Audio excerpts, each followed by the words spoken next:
ஆகாஷவாணி இந்திய தேர்தல் ஆணையத்தின் வாக்காளர் விழிப்புணர்வு நிகழ்ச்சி வாக்காளர் ஜங்ஷன். மக்கள் ஒன்றாய் இணைந்து தவறாமல் வாக்களிப்பதால் ஜனநாயகம் செழித்திடுமே, ஜனநாயகம் செழித்திடுமே.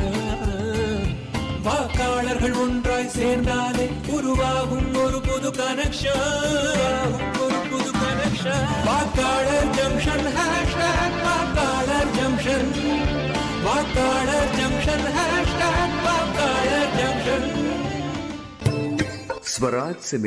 வயதுக்கு வந்த மக்கள், ஆண்கள், பெண்கள், பழங்குடியினர் என பல்வேறு மக்கள் தமது உடல் உழைப்பை நாட்டுக்கு தந்தவர்கள், பிற வழிகளில் சேவை புரிபவர்கள், வாக்காளர் என்ற முறையில் தனது பெயரை பதிவு செய்ய முழு முயற்சி எடுத்தவர்கள் என இவர்கள் அனைவரையும் உள்ளடக்கிய பொதுமக்களின் ஒப்புதலினால் உருவாகும் இந்திய அரசாங்கம் என்பதுவே ஸ்வராஜ்யம் ஆகும் என நான் கருதுகிறேன்.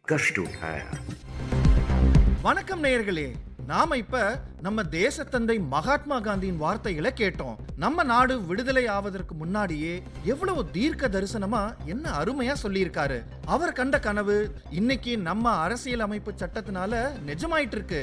நாமளும் அதை நினைச்சு பெருமைப்படுறோம். ஒரு இந்திய குடிமகன் சாதி, மதம், இனம், பால், மொழி, சமூகம்னு எந்தவித பாகுபாடும் இல்லாம வாக்களிக்கக்கூடிய வயதை அடைந்தவர்கள் வாக்களிக்கும் உரிமையை நம்ம அரசியலமைப்பு சட்டம் நமக்கு வழங்குது. வாக்காளர்கள் நாம் ஒன்றிணைந்து ஒளியை கொண்டு வருவோம். வாக்காளர்கள் நாம் ஒன்றிணைந்து ஒளியை கொண்டு வருவோம். பேரசையின்றி கட்டாயமின்றி பட்டன் அழுத்தி வாக்களிப்போம். வாக்காளர்கள் நாம் ஒன்றிணைந்து ஒளியை கொண்டு வருவோம்.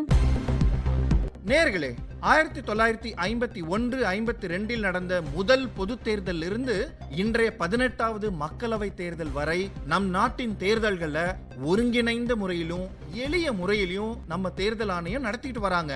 தொலைதூர மலைப்பகுதிகள், பாலைவன பிரதேசங்கள், வனாந்திர பகுதிகள், தீவுகள்னு பற்பல இடங்கள்ல இருப்பவங்க கூட வாக்களிக்க வேண்டிய வசதிகளை செஞ்சுக்கிட்டு வராங்க.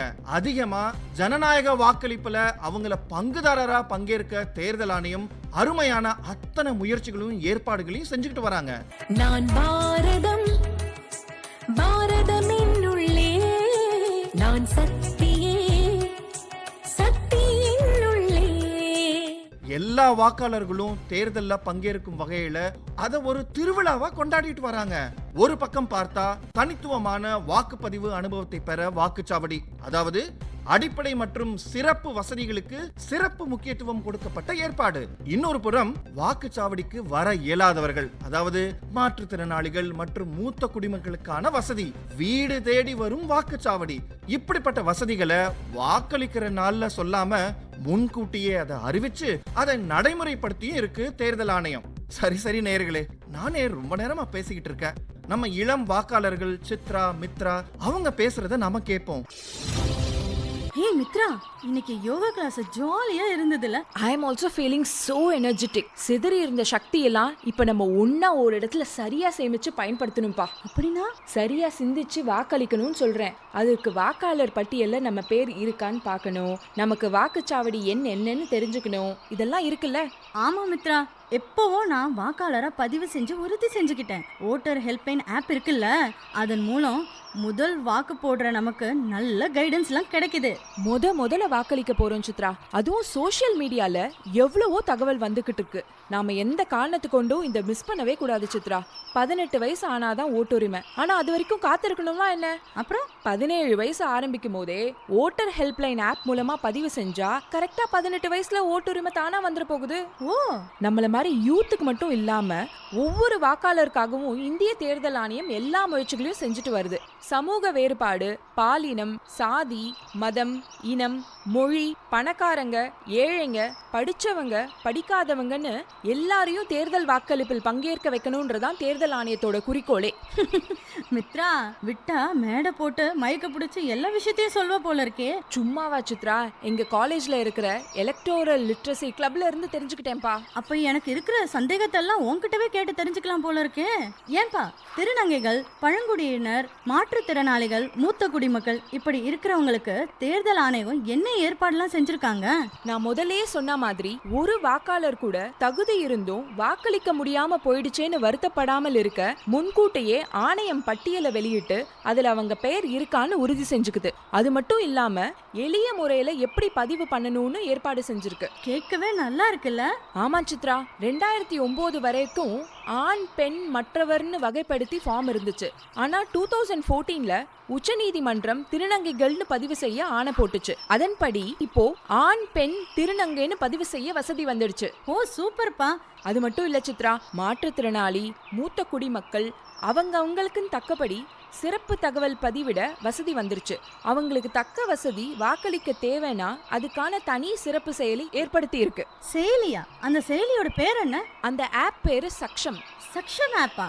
எங்க காலேஜ்ல நடந்த செமினார்ல வாக்காளரா நம்மளை பதிவு பண்ணிக்க ஆன்லைன் மூலமாவோ இல்லனா படிவம் 6 நிரப்பியோ நேர்ல போய் பதிவு செய்யலாம்னு சொன்னாங்க.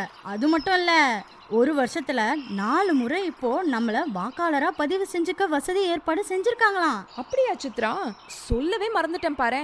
இன்னைக்கு ஏரியால BLO பூத் லெவல் அதிகாரி வீட்டுக்கு வராரு. வீட்டில் இருந்தபடியே வாக்களிக்க தாத்தாவோட விவரம் கொடுக்கணும். வீட்டுல இருந்தே வாக்களிக்கிறதா? ஆமா சித்ரா, வீட்டுக்கு போய் BLOவிடம் இருந்து இது தொடர்பா இன்னும் நிறைய விஷயம் தெரிஞ்சுக்கணும். அப்ப கிளம்புவா.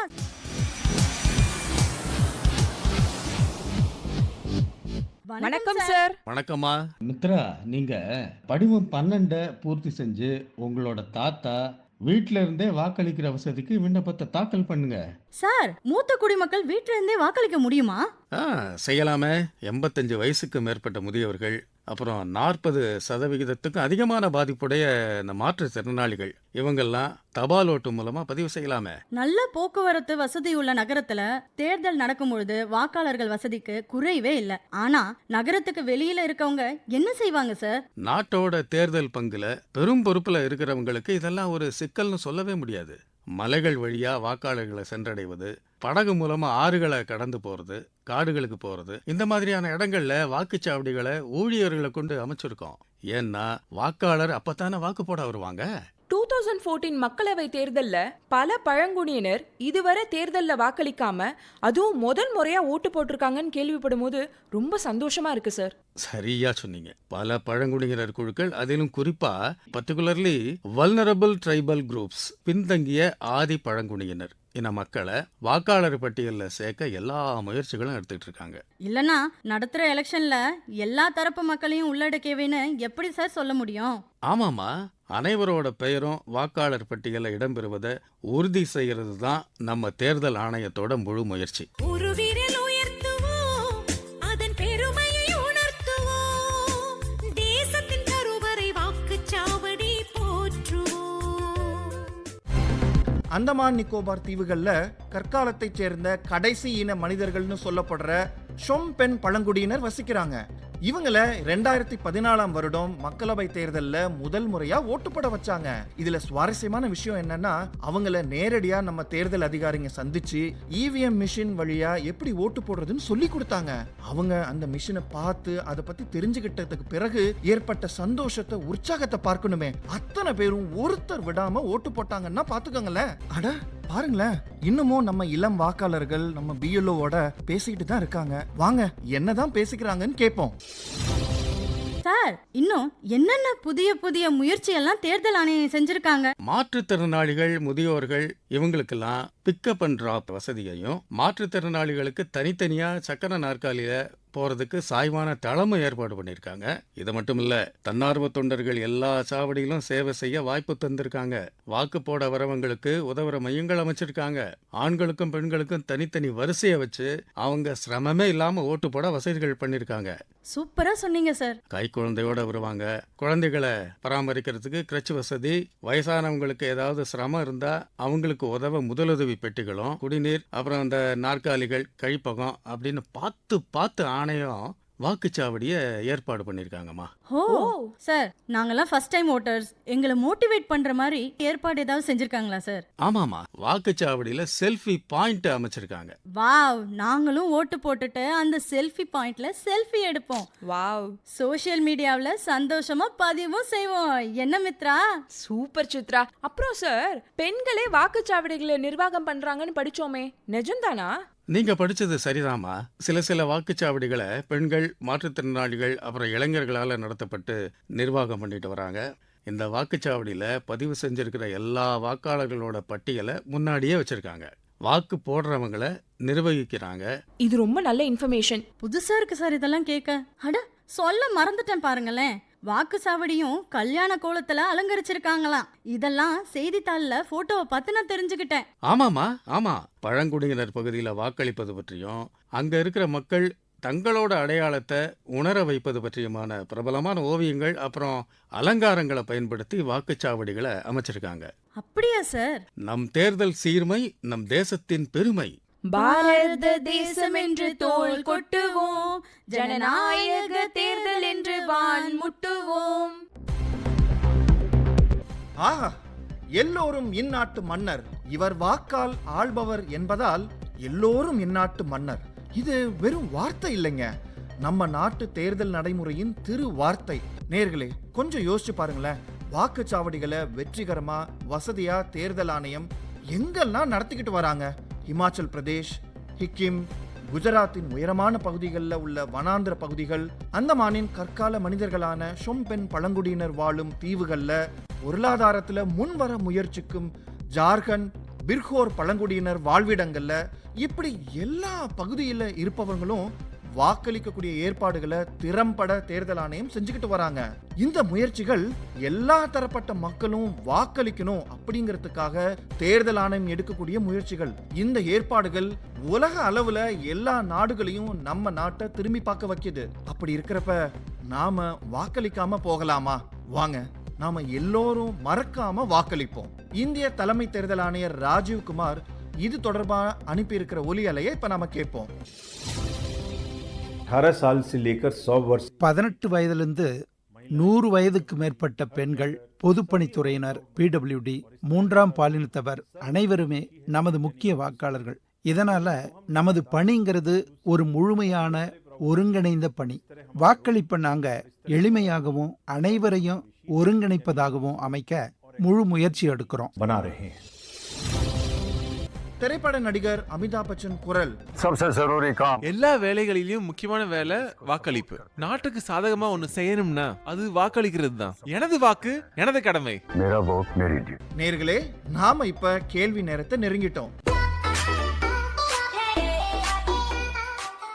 வாக்காளர் பதிவு படிவத்தில் பிறர் என்ற விருப்பம் எந்த ஆண்டு முதல் 3ஆம் பாலினத்தவராக மாற்றப்பட்டது? 2009, 2014, 2019. கேள்வியை மீண்டும் ஒருமுறை சொல்றேன். வாக்காளர் பதிவு படிவத்தில் பிறர் என்ற விருப்பம் எந்த ஆண்டு முதல் 3ஆம் பாலினத்தவராக மாற்றப்பட்டது? 2009, 2014, 2019. இந்த கேள்விக்கான பதில வரும் திங்கட்கிழமைக்குள்ள எங்களுக்கு நீங்க அனுப்பணும். உங்கள் பதில்களை நீங்கள் எங்களுக்கு அனுப்ப வேண்டிய வாட்ஸ்அப் நம்பர் 9999031950. கடந்த வார நிகழ்ச்சிக்கான கேள்வி: அரசியல் கட்சிகளை பதிவு செய்வது தொடர்பான வழிகாட்டுதல்களை இந்திய தேர்தல் ஆணையத்தின் எந்த இணையதளத்திலிருந்து பெறலாம்? கேள்விக்கான சரியான பதில் eci.gov.in. வெற்றி பெற்ற நேயர் காஜல் சரிபுத், மேஷ்ரம், யவத்மால், மகாராஷ்டிரா. வாழ்த்துக்கள் நேயரே. இந்திய தேர்தல் ஆணையத்தின் பரிசு உங்கள் முகவரிக்கு அனுப்பி வைக்கப்படும். நேயர்களே, இன்றைய நிகழ்ச்சியில நீங்க எல்லா மக்களும் உள்ளடக்கிய மற்றும் அணுகக்கூடிய தேர்தல் நடவடிக்கைகளை பத்தி தெரிஞ்சுக்கிட்டு இருப்பீங்க. அடுத்த வாரம் இதே நாள் இதே அலைவரிசையில இதே வாக்காளர் ஜங்ஷன் நிகழ்ச்சியில உங்களை சந்திக்கும் வரை வணக்கம்.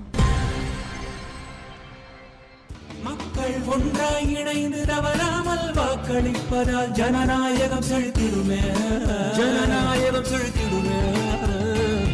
வாக்காளர்கள் ஒன்றாய் சேர்ந்தாலே உருவாகும் ஒரு புது கனெக்ஷன், ஒரு புது கனெக்ஷன்.